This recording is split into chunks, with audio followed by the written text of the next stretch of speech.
Hei, salutare băi și fete, bun venit la un nou episod pe acest canal. De data aceasta o să ne jucăm Earn to Die. Este un joc cu apocalipsă zombie, în care noi va trebui să nimicim zombie cu zombie datorită unei mașini pe care noi o vom boosta, ok? Și vom testa toate mașinile de pe Earn to Die 1. Vom juca story mode-ul în două părți. Dacă vă place seria, încercăm și Earn to Die 2, adică ăsta e prima variantă care s-a creat, apoi încercăm 2-ul, cred că este și 3-ul și să vedem cât de mult vă place ca să încercăm 2-ul.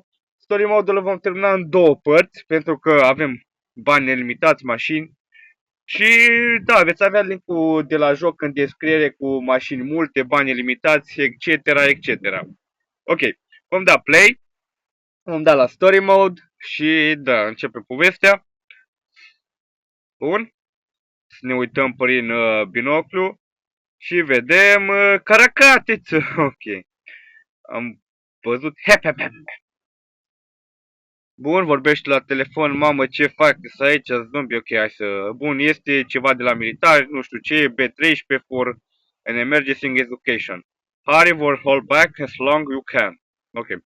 Au spus că asta e arta, acolo e locul unde va trebui să ajungă și are nevoie de o mașină. Orice mașină e nicat. Ok. Hai să începem, dăm la garaj. Și da, v-am spus că avem toate mașinile, dacă vreți și voi aveți link în descriere. Și vom încerca prima dată cu prima mașină. Hai să vedem cât de mult ne va duce această mașină în prima zi. Ok, împușcăm zombie, omorâm, satisfying, bă, ce-mi place așa când dă ăsta, când dă sare pe zombie și așa nimicește, macină rău de tot. Și să vedem până la unde ajungem cu mașina aceasta. Hai să folosim și puțin boost, consumăm toată benzina, dar n-am făcut nimica. Și o să vă întrebați, bă, dar nu avem sunet la joc. Ok, nu aveți sunet din ce motiv. Acest joc este pentru o versiune mai veche pentru Android. Și dacă aș da puțin drumul la sunet, nu m-aș mai auzi deloc nici eu, nici jocul nu l-ați înțelege pentru că, nu știu, se aude orice sunet, ba de la ăsta din față, de la unde vedeți voi că apăs stâlp, ba de la ăsta, ba de la ăsta, ba de la pistol.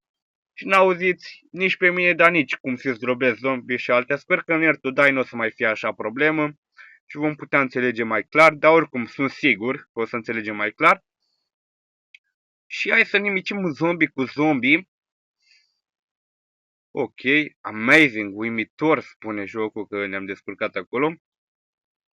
Hai să vedem, pas cu pas, zdrobim ce prindem. Mai avem gloanțe? Nu mai avem gloanțe, benzină mai avem puțină. Și hai să dăm puțin boost, să vedem până unde ajungem cu boostul. Direct până la locație am ajuns cu boostul. Mașina asta e mult mai bună ca prima, ați văzut și voi unde ne-a oprit. Dăm ok. Și noua mapă se va numi Desert Dash. Desert Dash. Ok. Vom încerca această mașină pe desert. Viteza luminii. Bum! Șacalaca. Ok, hai să vedem unde ajungem cu această mașină. Da. Avem viteză bună, rău de tot. Bam! Amazing! O explozie uimitoare. Împușcăm tot ce prindem în cale. Da, pistol cu pistol, tot ce prindem.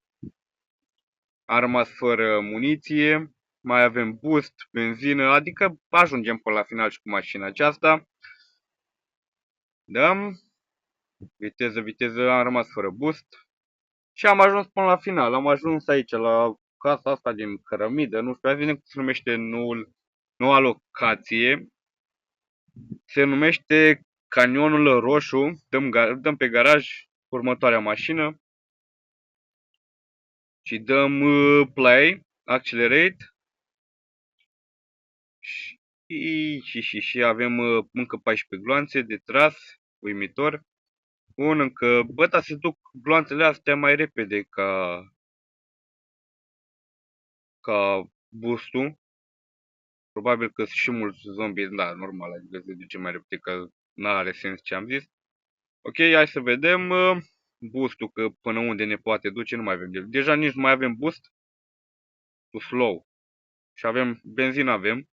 Sper să ajungem cu benzina până la finish. Îmi place drujba din față, adică mă ajută extrem de mult ca să ajung până la final. Și cred că ajungem până la final, avem atâta benzină, da, cred și eu că avem atâta benzină până la final.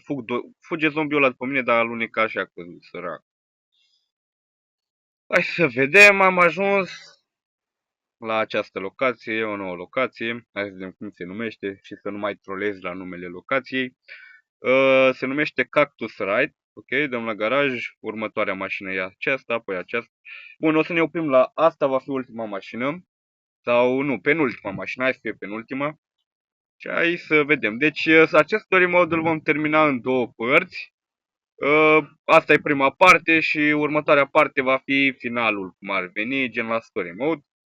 Că suntem aproape de X și cred că un episod ne mai trebuie și bine, putem să terminăm acum, dar am vrut să văd măcar dacă vă place jocul, să știu dacă are rost să postez jocul în continuare. Și sper ca la Earn to Die să fie 2, să fie mult mai mișto, dar încă n-am terminat ăsta și să terminăm prima dată. Sper să ne ajute la ceva, să fie de folos acest videoclip cu ceva vouă, să vă placă, bineînțeles, ca să știu dacă mai are rost să mai continui. Am ajuns aici la, nu știu, mi se pare că e acolo barul ăla din vestul sălbatic, când erau cowboy gen din filme, că e Forgotten Hills, ceva cu copaci, I don't know. Hai să vedem. Da, ok, văd brazi, nu copaci. Hai să vedem. Asta, ok, hai, bine că am trecut și nu mai are rost să mai dăm în urmă. Că am trolat, se vede cât de mare avem IQ-ul. Vă las pe voi să ghiciți de ce am zis asta. Ok, hai să folosim boost-ul. Bă, dar ce bine ne duce boost-ul ăsta, bă. Autobuzul școlii. Cum ar fi să meargă așa autobuzul școlii când mergeți spre școală? Sau mai degrabă când mergeți spre acasă, că cred că v-ați săturat și voi de atâta școală. Hai să vă dăm. Rămânem fără benzină? Nu. Avem o grămadă de benzină și ăsta va fi ultima mapă. Pentru că aș vrea să celelalte mape și următoarele mașini să le testez în următorul videoclip, pentru care sunt cele mai mișto și cred că de alea sunteți și mai tare curioși decât acest autobuz. Așa autobuzul ne-a dus până la următoarea locație. Deci cam atât și cu acest episod. Ăsta e un episod de probă. Încă n-am terminat story mode-ul, dacă vă place îl putem termina în următorul episod. Eu am fost Alex, pe data viitoare și nu uitați să dați pe butonașul de like și de subscribe dacă v-a plăcut acest episod. Pa și pe aia!